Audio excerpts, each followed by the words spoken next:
Ameublement Tanguay en première ligne.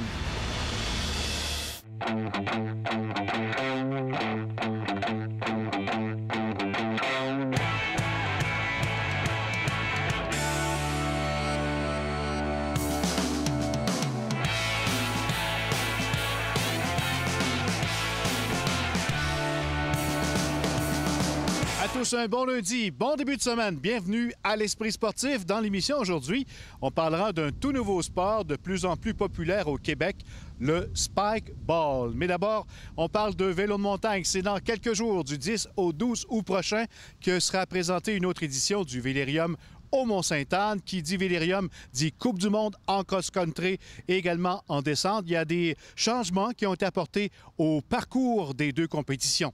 Reportage. C'est parti, attention, on va voir. Et ça joue du good.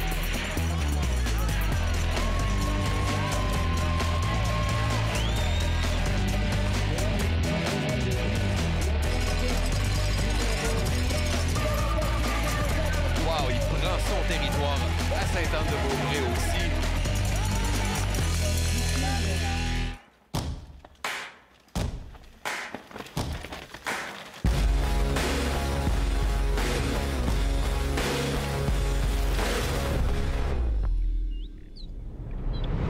Mon nom est Serge Veutet et mon travail, c'est de m'occuper de la création des parcours pour la Coupe du monde de vélo de montagne.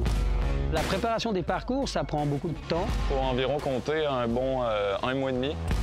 Ce que je préfère construire, on va dire que c'est des nouvelles sections. L'objectif ultime, quand on fait des nouveautés, c'est de surprendre les athlètes. C'est vraiment d'avoir une optique pour les riders d'une part et pour les spectateurs. En cross-country, c'est que c'est un sport d'endurance dans lequel on a des longues montées, mais à ça, on ajoute des éléments techniques d'un sport d'action. Cette année, on a choisi de déplacer le départ du cross-country. Donc, on finit avec une montée. Ça va être intéressant de voir les cyclistes sprinter au début et à la fin. Ça va garder le suspense jusqu'à la ligne d'arrivée. Donc, dans le cross aussi, on remet en état la section de la perdrix. Ce qui est bien, c'est qu'on voit de la descente technique, on peut voir de la montée, on voit les coureurs pendant quand même longtemps et tout ça est vraiment pas loin du stationnement. Donc ma partie préférée peut paraître cliché, mais ça va être la Béatrice. On a une grosse vue sur toute la zone, puis il faut du courage pour lâcher les freins là-dedans, donc c'est vraiment la zone clé du parcours. Le risque de chute est très haut, mais aussi parce que c'est le seul moment de repos qu'on a entre les deux plus grosses montées du parcours. L'intensité de ces coureurs tout au long d'une heure de course, les gens ils sont surpris. C'est toujours un spectacle qui est incroyable.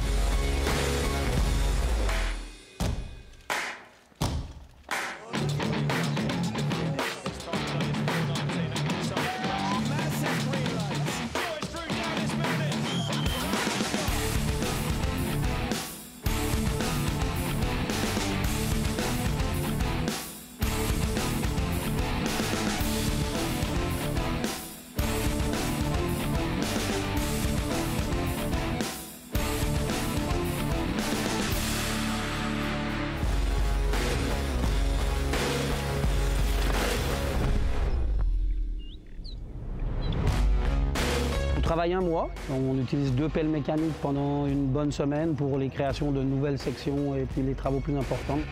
Une journée typique, à travailler sur le parcours, c'est plutôt le matin, ramasser les outils, savoir ce qu'on veut faire à l'avance. Les journées peuvent être dures, donc c'est cool de bien s'entraider, bien s'amuser avec les coéquipiers. La nouvelle section va être très importante. Au niveau du public et de l'image, ça donne vraiment quelque chose de hot. Le niveau augmente, donc la difficulté du parcours doit augmenter. The track here is special, I think, because it's so different to the other ones we race. So yeah, people love to come here just because it is Mont-Sainte-Anne. C'est la plus vieille étape de la Coupe du monde, donc elle était là dans les premières années, elle est toujours là. Tous les coureurs veulent la gagner un jour dans leur vie. Les incontournables, c'est la track au complet, mais les îlots, une belle section très rapide. Le DH, c'est un sport de gravité. Ce qui impressionne les gens, c'est la vitesse. La section la plus impressionnante pour les spectateurs, c'est la Steve Smith. Il faut juste bien s'enligner en haut puis se laisser aller.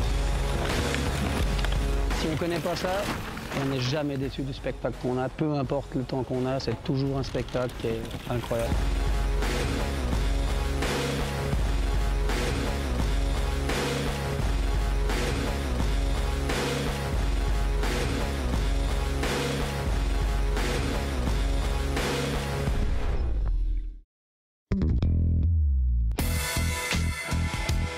Au baseball, de retour d'un voyage très difficile à Sussex, joueurs et entraîneurs des Capitals profitaient aujourd'hui d'une rare journée de congé bien méritée en 27 jours avant d'entreprendre 2 séries d'affilée devant leurs partisans au stade de Canac. Mardi soir, ils accueilleront Rockland pour 3 matchs avant d'affronter New Jersey le week-end prochain. Les Capitals, éprouvés par les blessures et les départs de joueurs clés, ont subi un 5e revers de suite dimanche. Du renfort s'amène à Québec alors que le gérant Patrick Scalabrini s'est entendu avec 2 nouveaux releveurs d'expérience pour appuyer son enclos. En kayak de vitesse, malgré un record canadien, Pierre-Luc Poulin de Lac-Beauport et ses coéquipiers de l'équipe canadienne ont dû se contenter de la 6e position à l'épreuve de K4 500 mètres des championnats du monde des moins de 23 ans en Bulgarie. Et en volleyball masculin, l'Université Laval sera l'hôte du 15 au 17 mars 2019 du championnat national universitaire pour une 12e fois. L'entraîneur-chef du Rouge et Or, Pascal Clément, en sera à son 8e championnat canadien et espère bien revivre le titre remporté en 2013 devant ses partisans. Ça arrive pas souvent dans une vie. Là, on a la chance de le recevoir chez nous. On a une équipe quand même assez renouvelée, plusieurs recrues, des jeunes qui ont un grand appétit, soit parce que c'est des recrues de Limoilou qui ont remporté le championnat national l'année dernière, ou soit des anciens qui reviennent, un gars comme Vicho, Chav, qui sont Eaton, qui sont des gars de 3e, 4e, 5e année, qui n'ont pas eu une saison à la hauteur de nos attentes l'année dernière, donc ils vont avoir le goût de se reprendre l'année prochaine. Après la pause, avec une balle et une petite trampoline, le Spike Ball.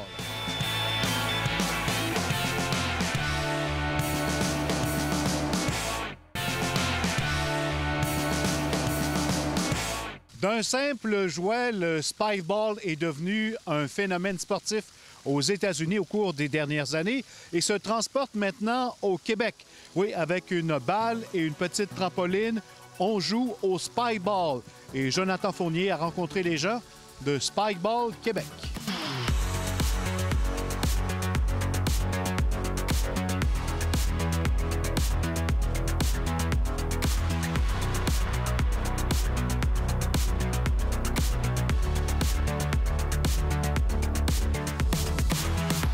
Le Spike Ball, c'est un jeu qui vient avec un petit trampoline, un petit filet, 2 contre 2. Ça ressemble beaucoup au volleyball de plage. Donc, quand on reçoit le service, on peut faire une touche avec la main. Donc, on a jusqu'à 3 touches maximum pour envoyer la balle de l'autre côté. Au lieu de passer en haut du filet, on va le faire passer par-dessus le filet, donc en faisant rebondir sur le trampoline. Ce qui est beau dans ce sport-là, c'est que c'est un sport 360, donc il n'y a pas de terrain délimité. Donc, c'est sûr qu'on va courir énormément autour. Et le but, dans le fond, c'est de renvoyer la balle de l'autre côté et que l'adversaire ne soit pas capable de nous renvoyer. Et c'est là qu'on va marquer un point. Le fait que ça n'a pas besoin d'un grand espace, que ça soit 360, fait en sorte qu'on peut le pratiquer un peu partout comme aujourd'hui. Effectivement, on peut jouer sur le gazon, on peut aller à la plage avec ça aussi, on peut jouer dans notre terrain en arrière à la maison, on peut jouer en gymnase. Donc, c'est un sport qui s'amène partout. On peut le transporter dans un petit sac à dos, on amène ça en voyage avec nous autres l'hiver. Puis même sur la neige aussi, quand on fait des compétitions. Donc, c'est très portatif, qu'on pourrait dire. Donc, on peut jouer partout. Ça a commencé aux États-Unis. En fait, c'est un homme qui est un inventeur de jouets qui a développé un peu là, ce qui peut être à la base, là, le Spike Ball, il y a une 20aine d'années. Et puis, ça se vendait dans des magasins de jouets sans être vraiment un sport. Il y a à peu près une dizaine d'années, il y a un Américain qui est comme tombé là-dessus dans un magasin. Puis là, il a vu le potentiel sportif qu'il pouvait y avoir avec ça. Il a donc breveté le jouet là, en tant que tel. Il a inventé un peu plus les règlements. Donc, il a mis vraiment en place la structure du jeu. Il s'est présenté dans une émission américaine, dans l'œil du dragon, mais américain, dans Shark Tank. Ils ont réussi à avoir une entente avec un dragon là-bas. Et là, suite à ça, ça l'a explosé. Ils ont maintenant un circuit américain avec des tournois partout aux États-Unis. Je dirais que ça fait peut-être 10 ans que ça joue, mais en gros, c'est peut-être un 5-6 ans là, que c'est très compétitif là, au niveau américain surtout.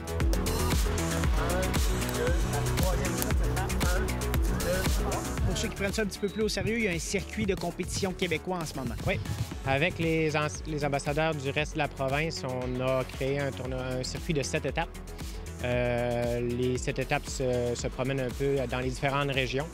Ils se sont joués. La première était dans le coin de Terrebonne, Lévis, on a eu Sherbrooke, Montréal dernièrement. On arrive de Gatineau, Ottawa, donc 7 étapes qui nous permettent d'accumuler des points et de faire justement un classement provincial. On est premier en ce moment au classement. Il y a une deuxième équipe qui nous suit de très proche. On a un circuit québécois où on cumule les points. En ce moment, on est premier, mais c'est très chaud dans les 3 premières équipes qui sont là en ce moment. Puis on aime ça aller se mesurer aussi aux États-Unis avec les grosses équipes. Puis on a réussi à faire l'année passée et cette année d'être qualifié pour la meilleure catégorie aux États-Unis, qui s'appelle Premier. Fait que nous, une fois de temps en temps, les nationaux, on va toujours les faire pour aller se mesurer dans les meilleurs. Saved again, and the fake, and then the left-hand finish.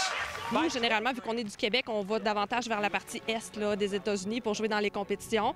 On est allé l'année dernière aux championnats nationaux à Chicago. On était quelques équipes québécoises, je dirais peut-être un 4-5 équipes québécoises à s'être présentées. Cette année, on a voyagé jusqu'à Lancaster, dans la région dans la Pennsylvanie. À ce moment-là, on était, je pense, une dizaine d'équipes. Puis je vous dirais que le Québec, on fait belle figure, là. Même si ça fait juste 3 ans qu'on joue, on montre qu'on est de compétition avec les Américains.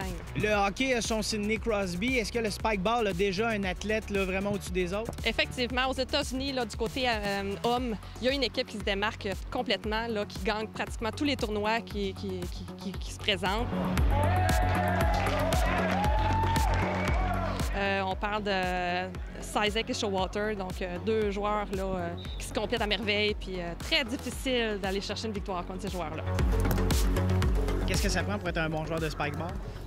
Encore là, c'est du talent sur toute la ligne, qui veut dire être capable de bien juger, avoir beaucoup de réflexes, beaucoup analyser et s'autocritiquer, parce que le jeu change et il faut analyser l'autre équipe. D'une équipe à l'autre, ils ont toutes des façons de jouer différentes. Il faut être capable de s'ajuster très rapidement. C'est sûr que les joueurs de volleyball avaient tendance à penser qu'ils seraient avantagés.